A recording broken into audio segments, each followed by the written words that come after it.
పిల్లరా, మోషే కూడా తన జీవితకాలం అంతా కొన్ని లక్షల మంది ప్రజలతో జీవించాడు.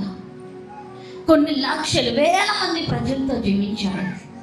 కానీ తన నమ్మకం అంతా కూడా క్రీస్తు మీదనే పెట్టాడు. హల్లెలూయా.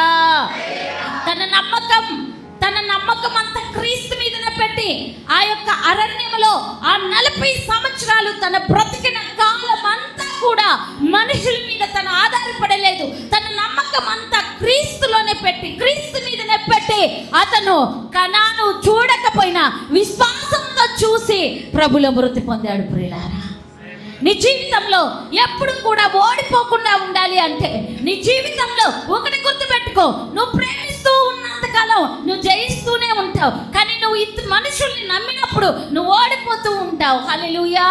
మోషే కావచ్చు, దావీదు కావచ్చు, పెద్ద పెద్ద భక్తులు వారి జీవితంలో ఓడిపోలేదు. కానీ ఎప్పుడు ఓడిపోయారు అంటే సంసారం ఒక దెలీలాని నమ్మినప్పుడు. సంసారం ఒక దెలీలాని నమ్మినప్పుడే ఓడిపోయాడు. ప్రియులారా, ఓటమి మనుషుల్ని నువ్వు నమ్మినప్పుడు నువ్వు ఓడిపోతావు. కానీ మనుషుల్ని ప్రేమిస్తే నువ్వు విజయాన్ని పొందుకుంటావు. హల్లెలూయా. నీ ప్రేమ ఒక మనిషిని బ్రతికిస్తుంది. కానీ మనుషుల మీద నువ్వు నమ్మకం పెడితే నువ్వు ఓడిపోతావు. హల్లెలూయా.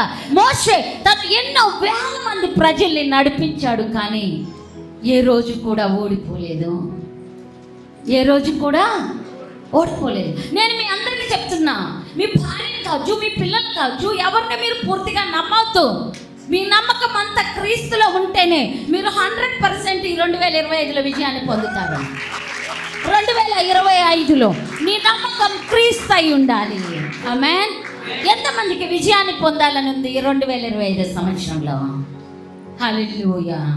నీ నమ్మకం క్రీస్తు అయి ఉండాలి.